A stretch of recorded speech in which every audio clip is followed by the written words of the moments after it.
Coming up on today's video, why wasn't Alexander Mitrovic included in the matchday squad? Rafa Benitez tells us why he picked Daryl Murphy ahead of him. Lascelles and Rafa speak on audio about the defeat against Blackburn. And is a formation change needed? We'll get on this with BTO and we'll discuss. Hello Newcastle fans, if you're welcome to the review. Well, I wouldn't really call it a review, it's more of a recap. As you've seen on the intro there, we've got quite a bit to talk to. I'm going to have to ask you the question, does Rafa deserve some criticism? Shock horror, yeah, we're going to be talking about Rafa criticism in today's video. Some of you will probably agree, some of you will probably say disagree. We'll see how it goes. So as you've seen in the intro there, we've got a bit to talk about. So we're going to start with a recap of yesterday and the lineups first of all. Now the big news coming out when obviously before the game, first of all, I was quite optimistic, you know. I went for the win. I seen the lads come into the ground and all that and watch it on the telly. Really confident, but the massive news that was no Mitrovic at all in the start lineup, which was massive, you know. Loads of rumours going around. He was injured, he wasn't picked, Rafa didn't fancy him.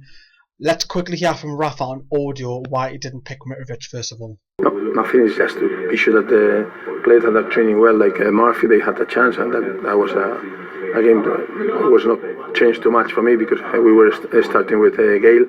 So the idea to have one or the other one on the bench is just to have a player that he deserves to be there. So Rafa says it's basically down to it was either him or Murphy. There was no real massive choices. But Murphy hasn't been seen for ages, and this is going to fuel speculation about Mitrovic. It's going to be rife. It really is. Is that the real reason? Does Rafa not fancy him? Me personally, I just think Rafa doesn't fancy him, and that's the reason why we've been linked to striker, especially like Callum Wilson, for example. I can't see Newcastle bringing in a striker in unless they know Mitrovic is going. I don't want to see Mitrovic going. I think he is talented. I think some fans are split on him. The reason why I like him is because every time he started, he got them double goals against Preston. When he come on against Norwich, he actually changed. Yes, Gale got the hat-trick and he got the highlights, but I don't think Gale would have because of Mitrovic, because he was attracting two defenders to him all the time, which was a leaving space to others. Anyways, it's not about Mitrovic. That's just one of the things. What do you reckon about Mitrovic? Is he off? Because it kind of looks like he's pushing towards that Mitrovic is away now, isn't it? So, the form guide. We're going to talk about the form guide now because I think it's poor. Like I said, this is going to be a slight criticism of Rafa, but I think I'm still confident that we'll obviously go on and win the league and so on. But we've lost 7 out of 25, and that's one defeat in every 3.5 games on average, that's a lot to consider. You're going to be up. Now, just looking at previous records in the Championship, there's only ever been one team who've lost more than 7 games and went on to win the Championship, which was Burnley. So whether Newcastle win the Championship or not, yes, I would like to, but I'd rather be in the Premier League. Yeah, of course we do.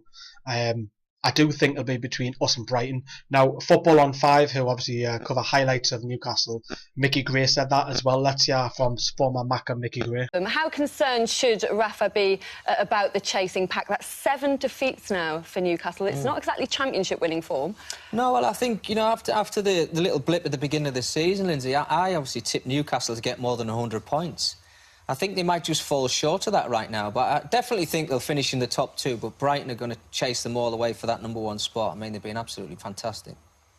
So he kind of echoes what I've just said there. Us and Brighton for the league table, but if you look at the league table now, which I'll put on screen there, if you look at that, I mean, if you think yourself, yeah, it's between us and Brighton, but you know, if Reading were to win their game in hand, it's back on, isn't it? And the chasing pack are only just literally behind us, you know. So I think we need to go on a run, and we'll talk about the formation in a moment because we're going to get onto that in a moment. I just want to go back to the games which we've lost and where them teams are in the league. So we've lost 7 in the league, right? And you'll see a bit of a trend here. We lost to Fulham. They're 10th in the Championship. We lost to Huddersfield. Now, when we got beat up Huddersfield, we thought, why have Huddersfield beaten us? But looking back now, they're actually 4th. So that's not too bad. Looking at Wolves, that was disappointing, 16th. Blackburn, when we first got beat off them, they were actually 21st, I think it was, when we first got beat off them. We got beat off Forest, which that was the referee there, 20th. But I'm not that. We'll skip that one. Sheffield were outplayed with St James Park 6th position. Fair enough. But Blackburn just beat me yesterday, 22nd position. We're getting beat off lower end teams, and I feel. I will come on in a moment, but I feel a change of formation is needed. Just going to go to the Blackburn game also. This is what Rafa and Jamal Lascelles said about obviously the defeat yesterday on audio. Yeah, we're obviously very disappointed. We're not going to beat ourselves up about it. We can take a lot of positives from today's game. From start to finish, I think we controlled the game. We dictated the pace of the game, and we stuck to our game plan. I think we do need to be a bit more ruthless. But then again, in other games we have been very ruthless. So nothing to worry about if you watch the game today. I think this is the main point. Sometimes you have the possession, but you don't have chances. But we have chances, corners, everything, and normally these kind of games you have to win, and that's it. I told the players at half-time they're still in nil. We have to carry on. We have to keep pushing, and we did it in the first 50 minutes. We have to close this out. So a lot of positive things, and then to concede a goal in a free kick in the way that we concede and to lose the game is unbelievable, because we had still at the end we were pushing, but you have a lot of others that were more difficult. But it's a game that if you are not watching the game, you cannot explain. So that's what they say. Rafa couldn't believe that we got beat. I didn't. I thought actually we played really well against Blackburn, and we played better against Blackburn than we did when we beat Forest 3-1 in the weekend. I personally think we did. I think we had loads of chances. A lot of people saying we missed Shelby. I don't. I think there was 5 chances there. At least one or two of them should have went in. I don't think if Shelby was played, I don't think Newcastle would have got a better result, in my opinion. The reason why I think we're struggling is the formation change, and I do think it's time to mix it up a little bit. Let's get on this with Beatio. Let's have a look at the formation. Right, so here we are for bird's eye formation of Newcastle. So we've got the 4 at the back, we've got the 2 holding, and then you've got the 2 out wide, and the number 10, and obviously Gale. Now, I think the width is fine, because the width come in a little bit, and Gale's getting plenty of service, so Gale's scoring loads of goals. I don't think that's a massive problem. What I feel is a problem is the 2 holding, one of them getting in support. Now, with Shelby missing, and obviously all the players away, they've got Atsu away and Dioma away in the African Cup Nations, we've got a bit of a problem. We know that Sammy Amiobi has been recalled, he's back now at the club, but I think if we just come in a little bit, I do think Hayden and Colback can't work together. I think it has to be a change of formation for me, because one of them, the two kind of similar players, and I think that when we play this number 10 in the striker, we've got this gap, and none of them have got the drive to make bodies forward. Now, don't get me wrong, Gale is scoring goals, which is great, but it's coming from the width. To just put these guys back into position. I also feel the left back, Paul Dummett, I don't know what it is, but why Rafa needs to work on him. He needs to get forward. Maybe it's not in his nature, but that would help Newcastle on that left flank so much more. I do think it needs a change of formation because of this situation here in the middle. I think, like I said, the wings are all right. So I do feel, and a lot of you will probably agree with this, we need 2 up top. We really, really do, because when Gale is isolated, it gives now another couple of more defenders. It doesn't have to be Mitrovic. Yes, I'm a Mitrovic fan. It could be Murphy, but it'll give the defence a lot more to think about. And obviously, you've got Gouffran, and you'll have Richie on the wings.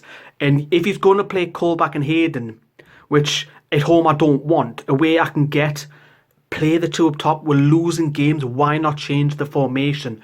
And hey, even if you wanted to go for it at home, why don't you play Perez in the diamond and have one sitting? Maybe that's a little bit risky. Maybe you want Richie tucking in a little bit. Maybe you want Gouffran tucking a little bit if you're going to play that formation. But a change of formation is needed, and of course we need to sign players, of course. So that was on the Subito. Yes, it's not the world end, and we're second in the league. We've got loads of wins. I know it's not all doom and gloom, but I think the defeats have got to stop now, and we've got to try, and I know Rafa has talked about it, is we've got to try and turn defeats into draws, because draws at the end of the day might get us promoted. Transfer window's open. I know we've signed the 2 young kids, not officially yet, but hopefully we'll hear a transfer rumour at the back end of the week. We've got the FA Cup coming up as well. What's coming up in the channel? We're going to try and get a little bit light-hearted stuff. We're going to get some interviews with Shearer and Rafa onto the channel as well, not personally by me because I'm not that big of a name. But let me know what you think of today's video. I know it's quite depressive, but I think Rafa deserves a little bit of criticism. Yes, he's been a saviour and he's turned the club round, but you can't always have it his own way as well. That's why we're fans there. We'll voice our opinion. Let me know what you think in the comment section down below, of course. And thank you very much for your support. And thank you very much for watching Newcastle Fans TV. See you later.